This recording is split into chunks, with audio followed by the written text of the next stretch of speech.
Olá, pessoal! Tudo bem com vocês? Na aula de hoje, nós vamos falar de um dos conteúdos que mais cai no Enem, a geometria plana. Esse conteúdo será dividido em 3 vídeos, e nessa primeira parte, nós vamos ver conceitos básicos e os tipos de ângulos. Preparados? Então, vamos lá!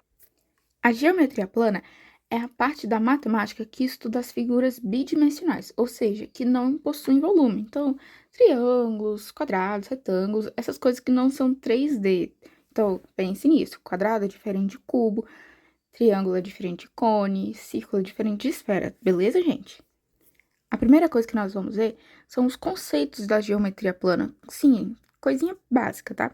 Para começar pelos pontos. Os pontos são realmente pontos em um plano que determinam uma localização e são indicados com letras maiúsculas. Então, se você vê algum exercício que possui pontos, ele vai aparecer assim, ó.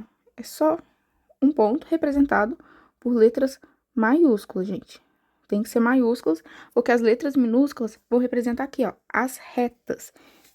Você pode ver que as retas são sempre representadas por letras minúsculas do nosso alfabeto. E as retas, elas são infinitas, então aqui ela continua para cá, infinitamente. Já a semirreta é parte de uma reta que possui início, mas não possui fim. Então, tá vendo aqui, ó, que aqui ela é marcada por um ponto. E ela não vem para cá, mas ela continua infinitamente para cá. Ou seja, ela tem início, mas não tem fim. Então, ela vai continuar infinitamente. Já o segmento de reta é um segmento que se encontra entre dois pontos, ou seja, é limitado tanto no começo quanto no final. Então, ela não vai continuar para cá e não vai continuar para cá. Ela vai ficar limitada entre esses dois pontos. A gente geralmente vê muito isso. Já o plano corresponde a uma superfície plana bidimensional, ou seja, possui duas dimensões, comprimento e largura. Nessa superfície que se formam as figuras geométricas. Então, esse é o plano. Geralmente, ele é representado por uma letra grega, geralmente o alfa. Outro conceito muito importante é o de ângulo, que é a região formada pelo encontro entre duas retas, semirretas ou segmentos de retas. Quando medimos um ângulo, estamos determinando a sua amplitude, o quanto ele abre. E o ângulo é medido em graus e é classificado de acordo com a sua medida. Vamos ver alguma dessas classificações. O ângulo agudo, ele é menor do que 90. Então, a gente pode ver aqui, nesse exemplo, ele tem 30 graus. Essa abertura aqui é de 30 graus. Então, ele é um ângulo agudo porque ele é menor do que 90 graus. O ângulo reto é o que mede exatamente 90 graus, que seria justamente esse. Viu? Ele é retinho. Ele não é mais fechado e nem mais aberto. Já o ângulo obtuso, ele é maior que 90 graus. Esse aqui, ó, por exemplo, é 128 graus. Então, ele é um ângulo obtuso, porque ele é maior que o de 90 graus. Já o ângulo raso, ele mede exatamente 180 graus. Ele vai ser uma linha assim, ó, reta. Mas é importante sempre aqui, ó, os pontos.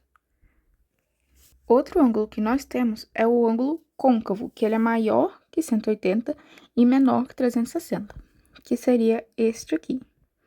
Aqui não tá a medida dele, então eu não sei falar para vocês qual que é, mas ele é maior que 180, porque 180 seria aqui. E ele veio ainda para cá. Já o ângulo inteiro, ele mede exatamente 360 graus. Ele representa uma volta completa, que seria essa daqui. Aqui são duas retas, né? Dois segmentos de reta. A reta A e a reta B. Elas tá uma em cima da outra porque ela completou uma volta inteira. Então, esse seria o ângulo inteiro. Agora, nós temos alguns conceitos de ângulos. Ângulos congruentes são aqueles que têm a mesma medida. Então, aqui, o ângulo ACB é congruente ao ângulo DFE, porque os dois apresentam 40 graus. Os dois apresentam a mesma amplitude. Um exemplo muito comum de ângulos congruentes são ângulos opostos pelo vértice, que é quando temos duas retas concorrentes, ou seja, que se cruzam. E é possível traçarmos vários ângulos entre elas, e quando comparamos dois ângulos opostos de um mesmo vértice, eles sempre serão congruentes. Que é aqui, ó, a gente pode ver esse aqui e esse aqui, eles são congruentes, eles vão ter a mesma medida. Assim como esse e esse também vão ter a mesma medida, então eles são congruentes entre si. Nós também temos a soma de ângulos, que podemos ter três definições deles. Primeiro, ângulos complementares, quando o resultado da soma de dois ângulos é igual a 90 graus. Então, aqui a gente tem dois ângulos diferentes, EAF e GAF. São dois ângulos diferentes, como vocês podem ver, mas quando somados, eles fazem o ângulo de 90 graus. Ângulos suplementares, quando a soma de dois ângulos é igual a 180 graus. Então, aqui novamente, nós temos GAF e EAF, cada um com seu ângulo, e que a soma deles vai dar 180 graus. Vai fazer assim. E por último, nós temos os ângulos replementares. Eles são bem menos comuns que os anteriores e dificilmente caem em provas, mas é sempre bom ter esse conhecimento. O ângulo replementar ocorre quando a soma de dois ângulos gera um ângulo de medida igual a 360 graus. Aqui, ó, nós temos um ângulo côncavo, maior que 180 e menor que 360, e aqui o ângulo obtuso, que é maior que 90 e menor que 180, que, quando somados, vão dar 360 graus. Agora, vamos fazer alguns exercícios para fixar na memória. Primeiro, durante visita na obra, o engenheiro responsável constatou que havia uma distorção nos ângulos do desenho da garagem. A ideia é que a garagem tenha formato de retângulo, com ângulos de 90 graus. Entretanto, ele verificou que dois ângulos do quadrilátero que demarcam o desenho mediam 95 graus, e os outros dois mediam 85 graus cada. Os ângulos 95 e 85 são classificados respectivamente como.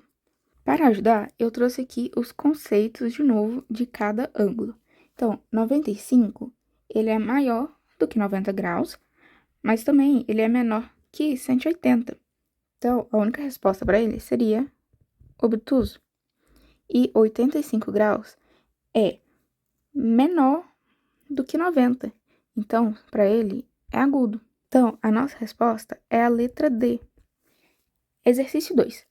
Sobre a medida de ângulos, julgue as afirmativas a seguir. O ângulo maior que 180 graus é o ângulo raso. Falso. O ângulo raso, ele é igual a 180 graus. Um ângulo maior do que 180 graus é o ângulo côncavo. A gente acabou de ver. Então, afirmativa 1, falso. Segunda afirmativa. O ângulo agudo é um ângulo menor que 90 graus. Correto. Um ângulo agudo realmente é um ângulo menor do que 90 graus. Então, a gente pode eliminar a D também. Consequentemente, a gente já pode eliminar a C. Mas vamos ver aqui. Para ser um ângulo reto, o ângulo deve possuir 90 graus, certo? Ou mais. Essa parte tá errada. Para ser um ângulo reto, ele tem que ser exatamente 90 graus. Então, a nossa resposta, letra B. Somente a segunda afirmação é verdadeira. E aí, pessoal? Gostaram? Então deixe um like e compartilhe o vídeo. Ah, e não se esqueçam de se inscrever e nos seguir nas redes sociais. Nos comentários, deixe seus pedidos de conteúdo para os próximos vídeos e confiram o link de plantão de dúvidas na descrição do vídeo.